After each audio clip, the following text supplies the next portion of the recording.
오늘은 부활주일입니다. 세상에 부활주일을 이렇게도 보내게 되네요. 누가 상상이나 했겠습니까? 어떻든 참으로 감사한 아침입니다. 오늘은 부활절 새벽 기도회도 하지 못했습니다. 아마 지금까지 부활주일 새벽 기도회를 안 한 적이 이번이 처음인데요. 우리가 부활주일을 오늘 특별히 하나님 앞에 감사해야 할 이유를 저는 세 가지로 봅니다. 부활절은 기독교에 있어서 가장 중요한 날입니다. 최고의 날입니다. 왜 그렇습니까?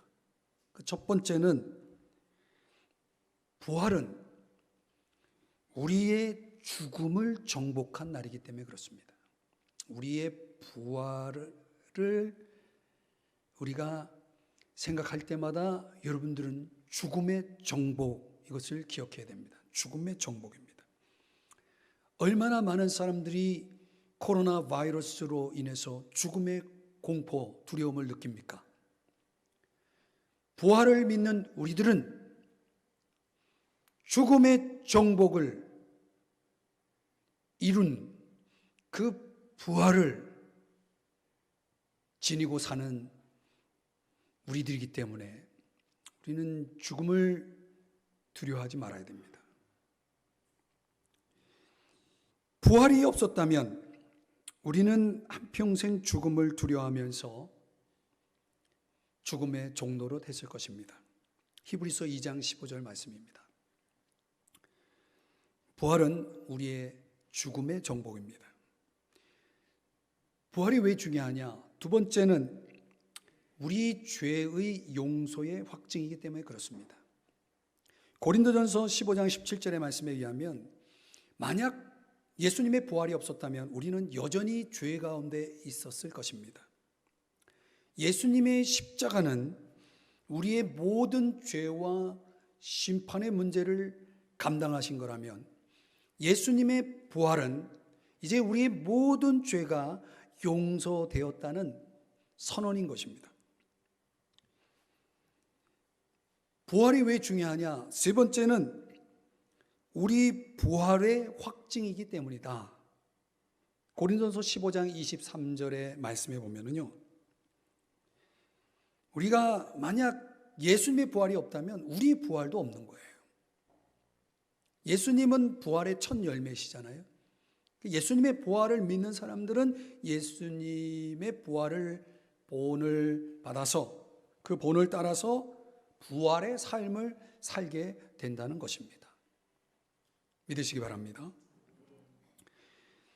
죽음의 정복, 용서의 확증, 그리고 우리 부활의 확증이라는 이 세 가지 의미를 생각하면 부활은 절대적으로 우리들에게 중요한 날이고 그 부활 신앙은 우리에게 가장 중요한 신앙이다. 이렇게 여러분들이 정리하면 되겠습니다. 그래서 오늘 이 부활주일에 우리가 죽음을 정복하시고 우리 죄를 용서하시고 우리의 부활을 약속하신 그 주님께 찬양하며 감사해야 될 줄 믿습니다. 오늘 우리가 살펴볼 성경 13절 말씀을 보면 바울이 이렇게 말합니다. 우리가 하나님께 감사함은, 바울은 자신의 존재, 자신의 삶, 자신의 사역, 자신이 섬겼던 교회들을 생각할 때마다 오늘 여기서 말씀하는 것처럼 하나님께 감사했습니다. 왜요?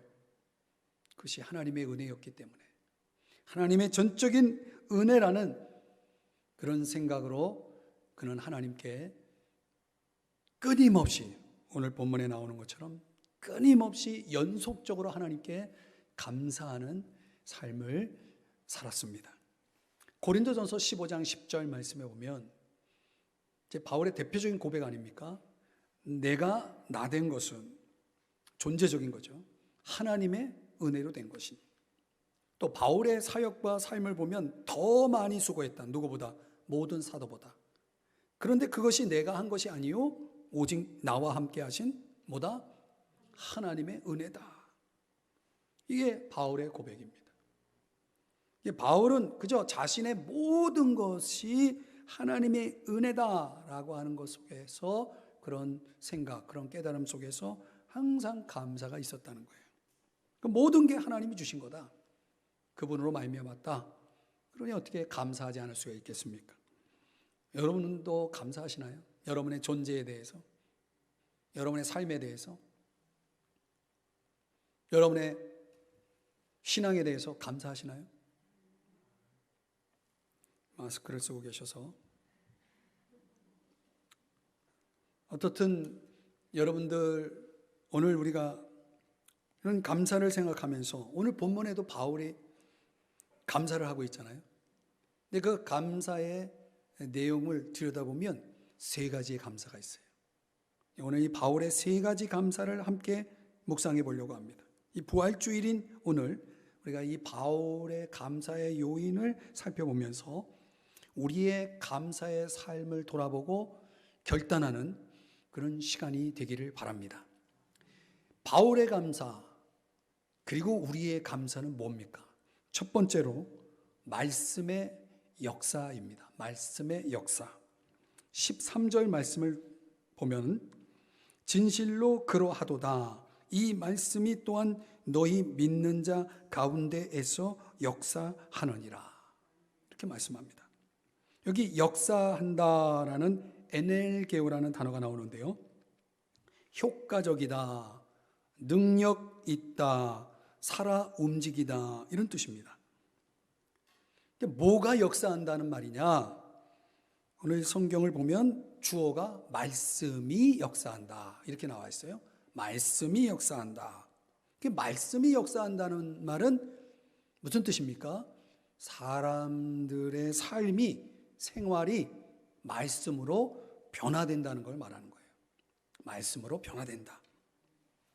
자, 히브리서 4장 12절 말씀을 더 메시지 번역으로 보면은 하나님의 말씀은 살아있고 능력이 넘칩니다. 우리 마음속에 있는 생각이나 욕망까지도 가르고 그 정체를 드러내게 합니다. 이렇게 말씀하고 있어요. 자, 이처럼 말씀은요, 사람들의 속을, 사람들의 심성을, 사람들의 인격을, 사람들의 기질을, 그 내면의 세계를 변화시키고, 그리고 그들의 삶을 변화시키는 능력이 있고 효과가 있다는 겁니다. 뭐가요? 말씀이. 그런데 그 말씀이 역사하는 말씀의 능력, 말씀의 효과가 아무에게나 있는 것이 아니고 전제 조건이 있어요. 오늘 성경을 13절 다시 보시면 그 역사가 누구에게 역사한다고 말하냐면 너희 믿는 자 가운데에서. 여기 믿는 자를 강조하고 있습니다. 그러니까 우리 편에서 믿어야 말씀이 역사한다, 이런 말이죠. 믿지 않는 사람들에게는 아무런 일이 일어나지 않아요. 히브리서 4장 2절 말씀을 참고하면 들은 바 그 말씀이 그들에게 유익하지 못한 것은, 말씀은 유익하지만 유익하지 못한 경우가 있어요. 그게 뭐냐면 듣는 자가 믿음과 결부시키지 아니함이라. 그러니까 믿음 없는 자에게는, 믿음이 없는 경우는 말씀이 유익하지 않아요. 말씀이 역사하지 않아요. 그럼 어떻게 말씀을 믿을 수 있습니까? 말씀을 믿어야 말씀이 역사한다면 어떻게 말씀을 믿을 수 있느냐? 13절을 다시 보시면 답이 나와요. 13절, 너희가 우리에게 들은 바 하나님의 말씀을 받을 때에 사람의 말로 받지 아니하고 하나님의 말씀으로 받음이니.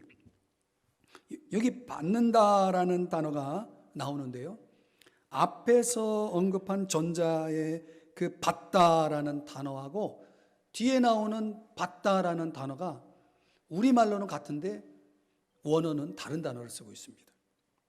전자의 받다라는 이 단어는 파랄람바노라는 단어인데, 이거는 바울이 전하는 가르침을 교인들이 귀로 듣고 있는 행위에 초점을 맞춥니다. 귀로 듣고 있는 것에 초점을 맞춘 단어가 파랄람바노라는 단어고, 뒤에 후자에 나오는 받다라는 단어는 데코마이라는 단어를 씁니다. 이거는 마음으로 받는 겁니다.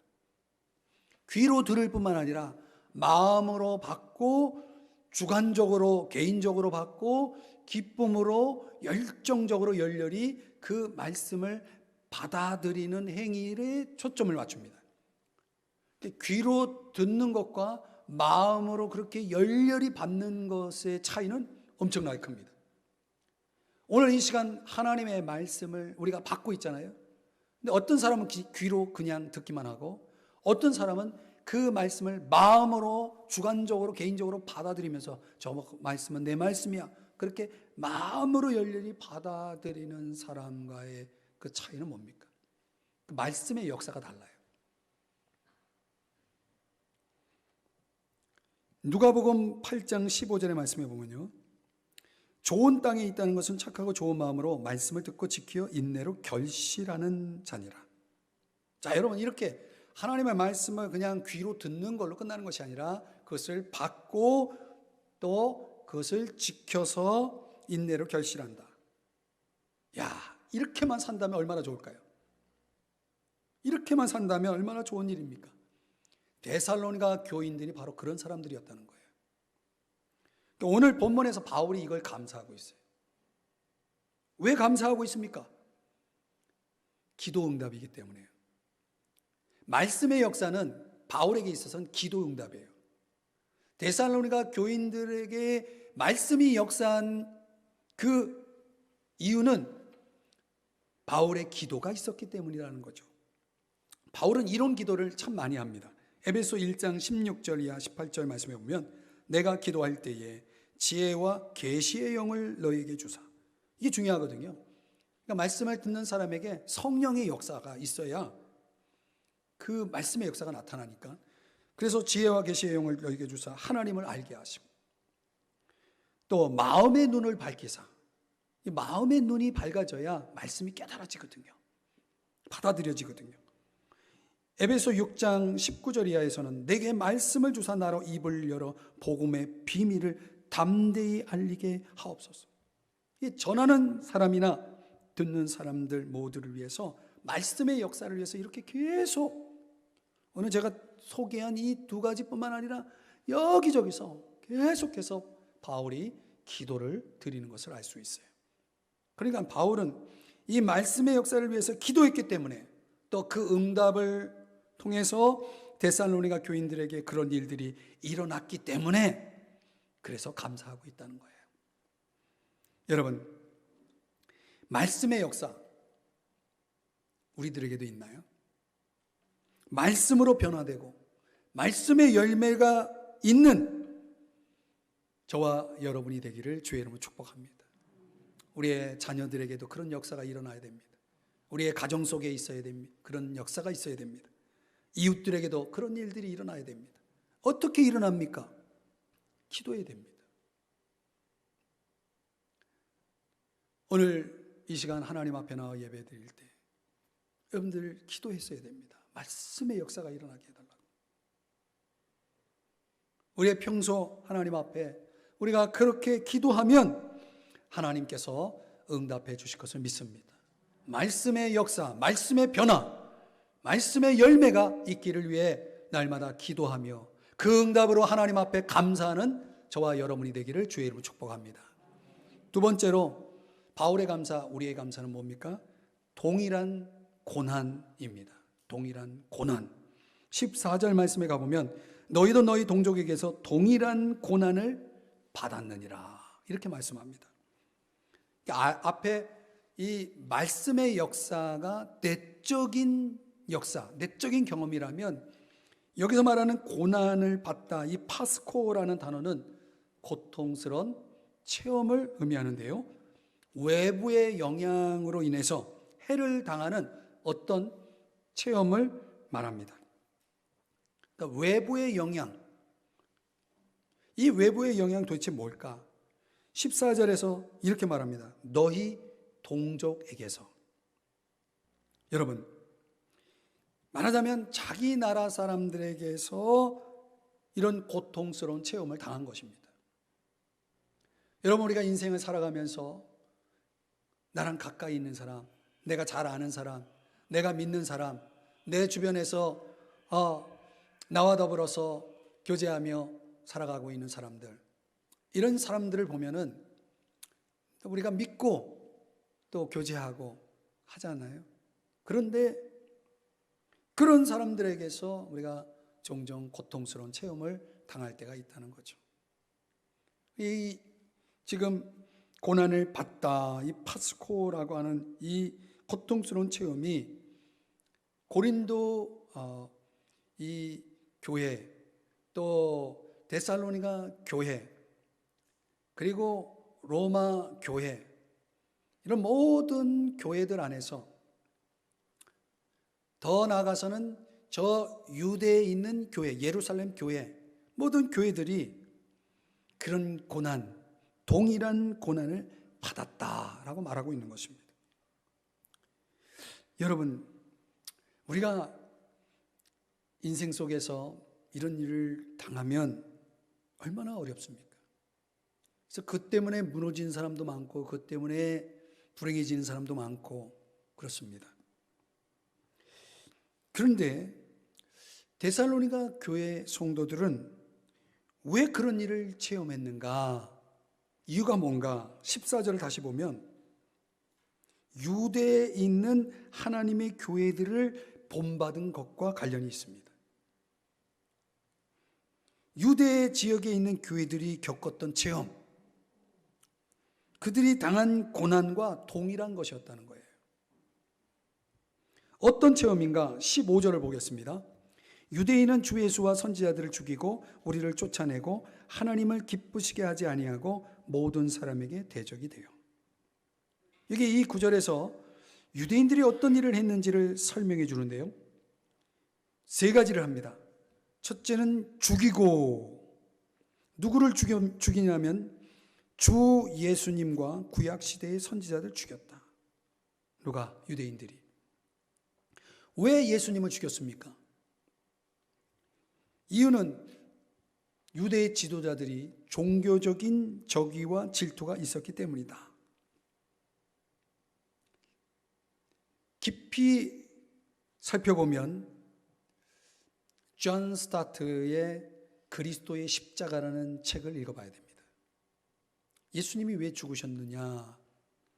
이 존 스타트는 십자가를 그 책에서 아주 깊이 있게 풉니다. 예수님의 죽음을 세 가지 원인으로 설명하는데요.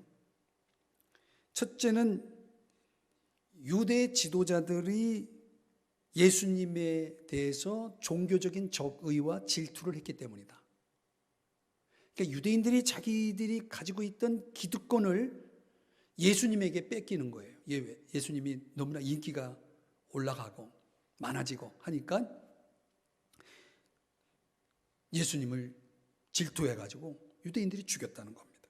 거기에 첨부하면 정치적으로는 빌라도의 비겁함이 있었고, 도덕적으로는 가룟 유다의 욕심이, 돈에 대한 욕심이 있었기 때문에 예수님을 죽였지만, 이 존 스타트는 그 중에 이 유대 지도자들의 종교적 이유, 적의와 예수님에 대한 적의와 질투가 있었기 때문이다, 이렇게 보고 있습니다. 그리고 두 번째가 뭐냐면 예수님이 왜 죽으셨느냐?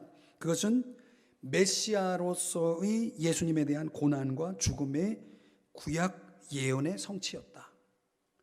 예수님이 메시아이기 때문에 메시아로서 고난을 받고 죽음을 당할 것에 대한 구약 성경의 예언이 있는데 그 예언의 성취에 따라서 죽으셨다, 이렇게 보는 겁니다. 세 번째가 뭐냐면 예수님의 의도적인 선택이었다. 누구를 위해서? 우리를 위해서, 우리 죄를 위해서, 우리를 사랑하시기 때문에 예수님이 의도적으로 선택하신 것이다. 그러니까 존 스타트는 그리스도의 십자가라는 책에서 이 예수님의 죽음의 원인을 세 가지로 설명하고 있어요. 그러나 오늘 데살로니가 전서, 오늘 성경 본문에서는 첫 번째를 강조하고 있는 것입니다. 유대인들이 예수님에 대한 저기와 질투를 느껴서 그것으로 예수님을 죽였다라는 겁니다. 그래서 유대인들이 어떤 일을 하느냐? 첫 번째는 죽이는 일을 합니다. 두 번째는 쫓아내는 일을 합니다. 쫓아내는 일을. 사도행전 17장에 보면은 바울이 데살로니가에서 쫓겨납니다. 왜? 유대인들이 쫓아내는 거예요. 또 베레아라는 곳으로 바울이 이제 가게 되는데 거기까지 쫓아와가지고 또 바울을 또 방해합니다. 쫓아냅니다. 하여튼 유대인들은 바울이 가는 곳마다 이런 일을 합니다. 쫓아내는 일을 합니다. 세 번째, 오늘 15절에 보니까 모든 사람에게 대적이 되었다. 아주 집요하게 유대인들은 이렇게 대적적인 일을 했다는 것입니다. 그런데 14절 말씀 다시 보시면요, 그런 유대인들이 행하는 죽임, 쫓아냄, 대적, 이런 것을 오늘 14절 보시면 너희도, 즉 데살로니가 교회 성도들도 너희 동족에게서 그런 고난을, 동일한 고난을 받았다라고 말하는 것입니다. 그러니까 바울이요, 생각해 보세요. 이 예수 믿은 지 얼마 안 되는 이 데살로니가 교인들이 그런 고난을 받았단 말이죠. 그러면 그런 고난을 받으면 어떻게 됩니까? 예수 믿은 지 얼마 안 된 사람들 고난 받으면 다 예수님 믿는 거 다 포기합니다. 예수님 떠나버립니다. 그런데 데살로니가 교인들이 그런 동일한 고난, 그 엄청난 고난을 받았음에도 불구하고 그들은 조금도 흔들리지 않았다는 것입니다. 그 고난을 견뎌내는 모습 속에서 바울은 깊은 감동을 받으면서 하나님께 감사하고 있는 것입니다.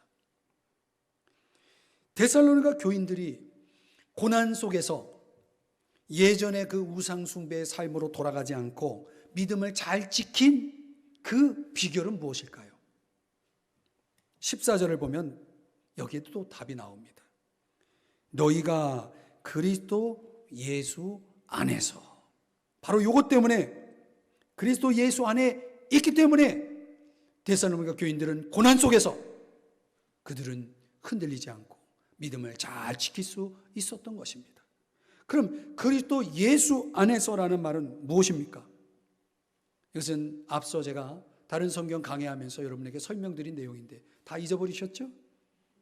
다시 설명합니다. 그리스도 예수 안에서라는 이 말은 세 가지의 의미가 있는데, 하나는 믿음으로 거듭났다는 말입니다. 여러분, 믿음으로 거듭났다는 말은 무슨 말입니까? 예수님의 십자가와 부활에 대해서 믿고, 예수님이 십자가 부활을 믿고, 그리고 예수님을 나의 구주, 나의 주님으로 믿어서 그 예수님을 내 마음속에 모셔드릴 때 성령이 내 안에 들어오시는 겁니다. 하나님의 영이신 성령이 내 안에 들어오신 사건을 우리는 거듭났다라고 말합니다. 그런데 이렇게 믿음으로 믿고 거듭난 사람들은 고난을 아무리 받아도 흔들리지 않습니다. 고난 속에서 믿음을 잘 지키게 되어 있습니다. 거듭난 사람은 고난을 이겨낼 수 있습니다. 그리스도 예수 안에서라는 의미는 또 뭡니까? 사랑으로 동행한다는 의미입니다. 사랑으로 동행한다.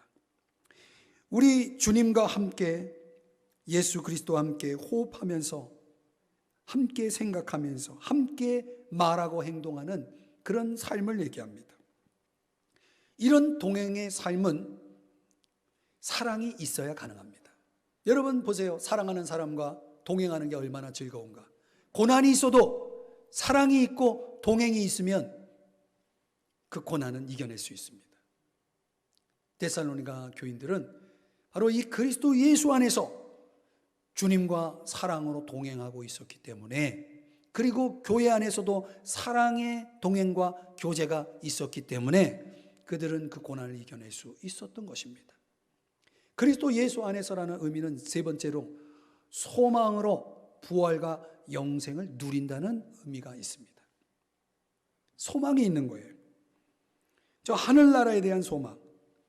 우리가 이 세상을 떠나면 우리는 저 하늘나라에서 부활과 영생을 누릴 것을 믿으십니까? 그렇죠. 그런 소망을 가지고 있기 때문에 그들은 그 소망 속에서 고난을 이겨낼 수 있었던 것이죠.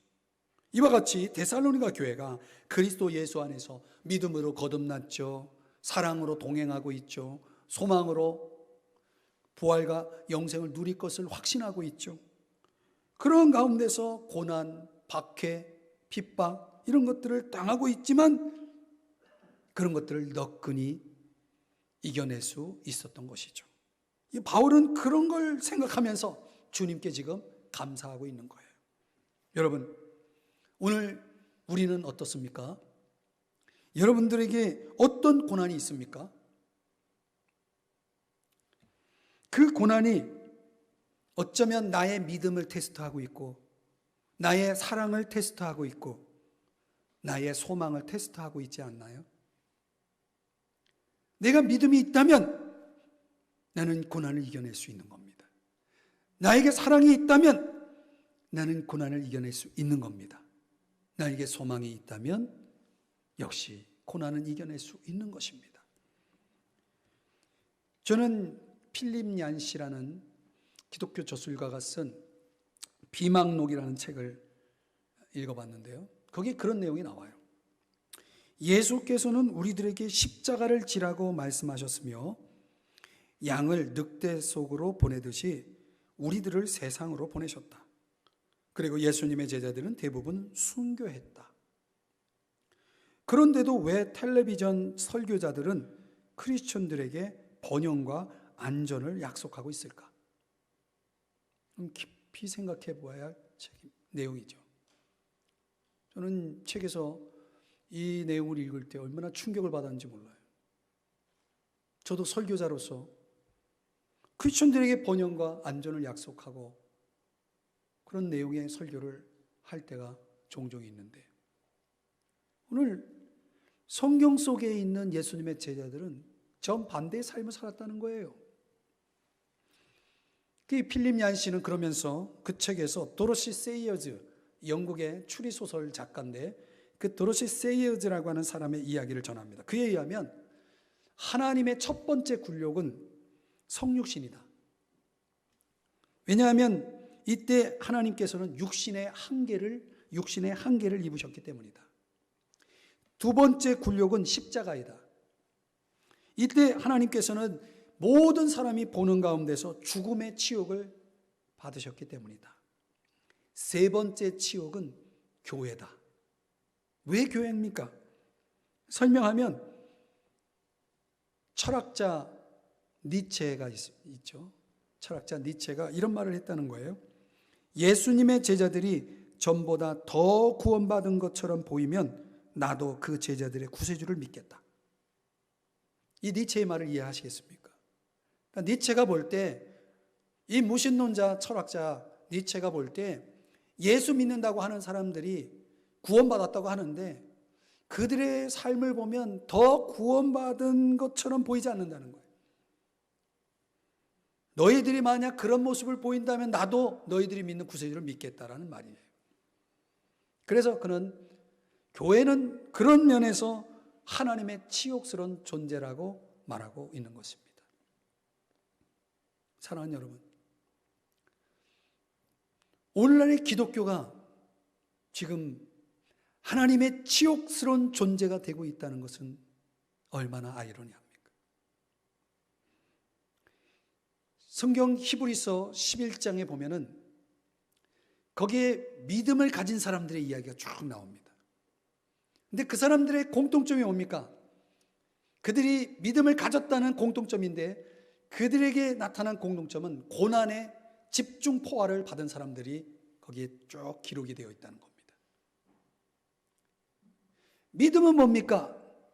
고난입니다. 고난의 집중 포화를 받은 하나님 마음에 든 사람들의 목록이 나오면서 그 히브리서 11장에서 뭐라고 말하냐면 그들이 어떤 사람이냐면 세상이 감당하지 못하는 사람들이다 이렇게 말하고 있습니다. 그들은 고난의 예외가 아니었습니다. 그리고 그들은 이 땅이 아니라 더 좋은 곳인 저 하늘 본향을 향해서 늘 동경하면서 살았기 때문에 그들은 이 불확실한 현실의 고난 속에서도 가장 많이 성장한 사람이다. 이렇게 말하고 있는 것입니다. 그리고 그들은 오직 한 분, 그 한 분이신 하나님, 그 한 분의 청중만을 기쁘게 하기 위해서 일생을 바친 사람들이다 라는 것을 성경에서 보여주고 있습니다. 디모데후서 3장 12절에는 무릇 그리스도 예수 안에서 경건하게 살고자 하는 자는 박해를 받으리라 이렇게 말씀하고 있는 겁니다. 여러분, 우리가 예수님을 믿는다는 게 뭡니까? 고난이 따른다는 거예요. 그게. 오늘날 우리가 예수를 믿는다고 하면서 우리는 어떤 고난이 있습니까? 그저 예수님 안에서 번영과 안전만을 원합니까? 근데 성경이 말하는 예수 믿는 것은 그런 모습이 아니거든요.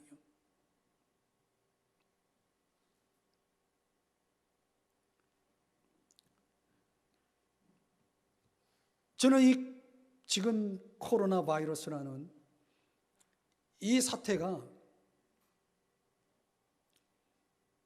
저에게는 그렇게 해석이 되는 거예요. 그것은 하나님이 이 땅에 믿는 자들을 향한 메시지다. 제가 몇몇 분들에게 어제 동영상을 보내드린 곳이 있는데 거기서도 그런 내용을 이야기하고 있어요. 우리 믿는 사람들이 한번 믿음을 돌아보라는 거예요.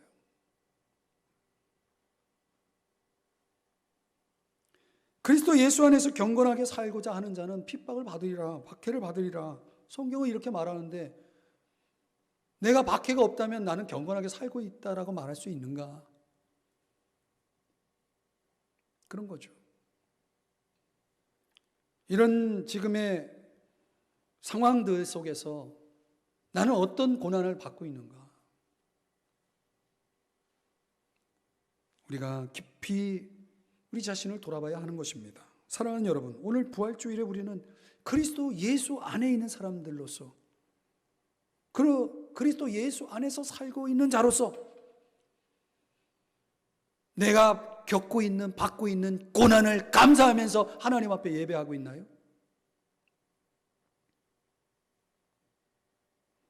여러분, 저 고난받는 종이신 예수님을 향해서 하나님 아버지께서 외치신 말씀이 있어요.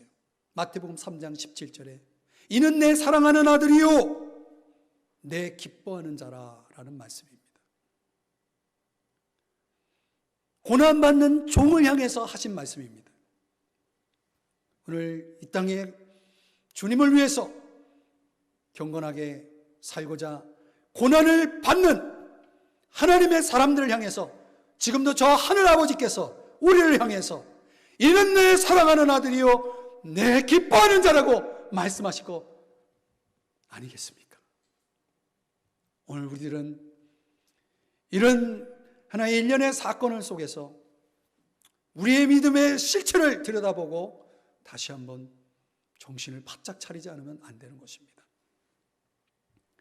우리 모두가 저 하늘의 아버지께서 내 사랑하는 아들아, 내 기뻐하는 아들아 라고 말씀하실 수 있는 그런 우리 모두가 되기를 주의 이름 축복합니다. 세 번째로 바울의 감사, 우리의 감사는 뭡니까? 이방인의 구원입니다. 이방인의 구원. 16절의 말씀에 보면 우리가 이방인에게 말하여 구원받게 함을 그들이 금하여 라고 말하고 있습니다. 바울의 관심은 뭡니까? 바울의 비전, 미션은 뭡니까?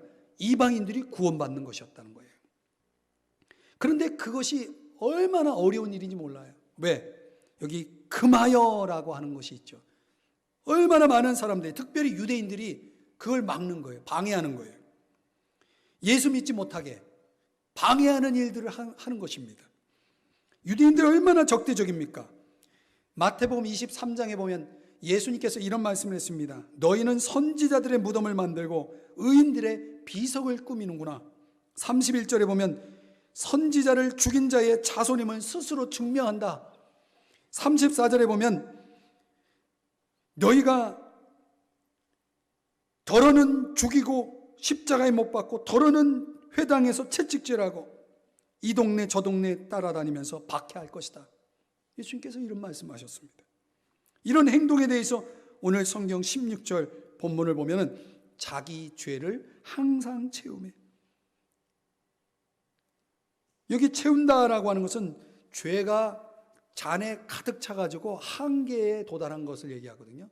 그런데 거기에 항상이라는 수식어가 붙어 있어요. 이 판토테라고 하는 단어는 계속되고 있다는 걸 강조하고 있습니다.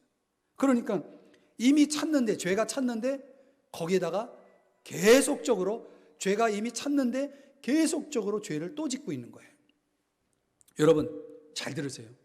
구원을 가로막는 죄가 얼마나 큰지 아십니까? 이 유대인들이 구원을 가로막는, 이방인의 구원을 가로막는 이 죄를 지은 것에 대해서 성경은 뭐라고 말씀합니까? 16절을 보십니다. 노하심이, 하나님의 노하심, 진노를 얘기합니다. 노하심이 끝까지 그들에게 임하였느니라. 여기 노하심이라고 하는 이 단어는 장차 임할 종말의 진노를 가리키는데요, 본문에서는 이미 과거에 일어난 사실로 묘사하고 있어요. 부정과거 시제형을 쓰고 있거든요. 그러니 확실하게 일어날 것을 강조하고 있다는 겁니다. 실제로 이 데살로니가 전서라는 이 편지를 바울이 쓸 때가 주 50년경이었거든요. 이보다 몇 년 앞선 주 45년에 47년경에 유대 지역에 아주 극심한 기근이 있었다는 겁니다. 이 역사적으로 남아있는 그런 사실입니다. 아주 얼마나 극심한 기근이 있었는지 그 기근으로 유대인들이 고생을 많이 했습니다. 그리고 49년에는, 이 편지가 쓰여지 바로 전해의 49년에는 성전에서 유대인들이 대학살을 당하는 사건이 벌어집니다. 유대인들이 대학살을 당하는 사건이 벌어져서 그 일로 인해서 클라우디우스 황제가 유대인들을 로마에서 다 추방시킵니다. 얼마나 어려움을 유대인들이 당했는지 그런 자료가 있습니다. 주 70년에는 이제 데살로니가 전서 편지가 쓰여진 한참 뒤지만 70년에는 예루살렘이 파괴됩니다. 우리가 잘 아는 대로 유대인들은 저 히틀러의 만행으로 인해서 얼마나 많은 사람들이 죽었는지 모릅니다. 여러분, 하나님의 노하심, 이방인의 구원을 가로막는 그 많은 죄를 범한 이 죄를 하나님이 물으시고 하나님이 진노하셔서 그들에게 그 죄값을 치르게 하기 위해서 과거적으로, 현재적으로, 미래적으로 하나님께서 그들을 향해서 그렇게 역사하고 있다는 것을 16절에서 말씀하고 있는 겁니다. 마태복음 23장에서 예수님이 또 이런 말씀을 했습니다. 너희들이 흘린 의로운 피가 다 너희에게 돌아가리라. 여러분, 왜 유대인들은 이방인들의 구원을 적극적으로 이렇게 반대했습니까? 그것은 유대인들이 그들이 가지고 있는, 그들이 지닌 구원을 자기들만의 전유물로 삼았기 때문입니다. 이거는 오늘날 현대교회에 하나님이 주시는 강력한 도전입니다. 오늘날 한국교회가, 제 개인적인 생각이지만 오늘날 한국교회는 구원을 자기들만의 전유물로 삼고 있는지 모르겠습니다. 그때마다 하나님은 교회를 흩으셨습니다.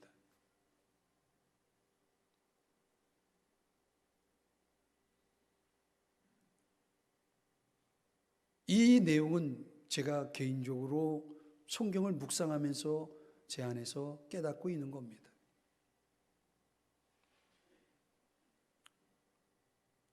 왜 교회가 지금 어려움을 겪고 있는가? 교회가 왜 문을 닫고 예배를 온라인으로 드려야 하는가? 저는 이런 것들이 여러 가지 다 이유가 있겠지만은 성경적으로 볼 때에 하나님 앞에서 제가 묵상하면서 깨달아지는 것은 그것입니다. 그것은 교회를 향한 하나님의 경종이구나. 하나님이 닫으실 수도 있겠구나. 이런 생각을 했습니다.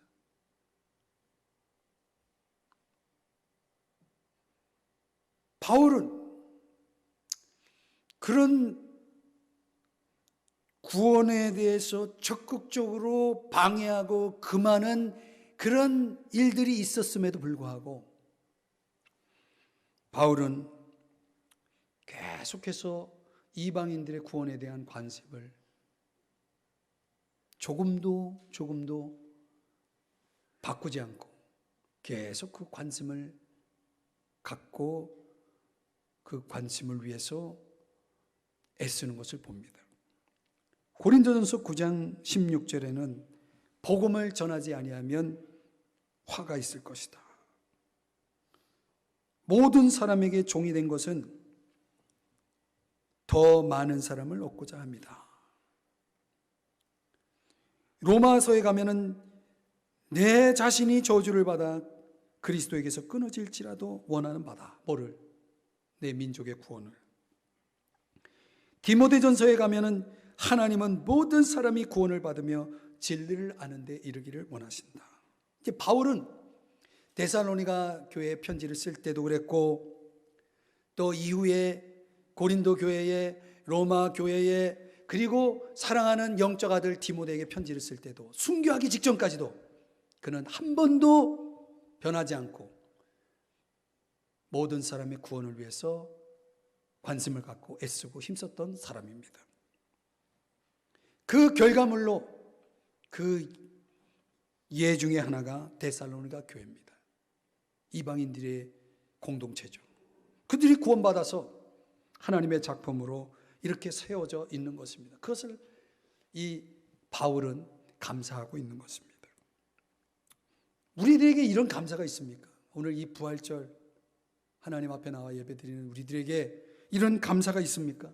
나 때문에 구원받은 사람, 나를 통해서 구원받은 사람, 그래서 하나님 감사합니다 라고 하는 이런 감사가 우리들에게 있느냐는 거죠.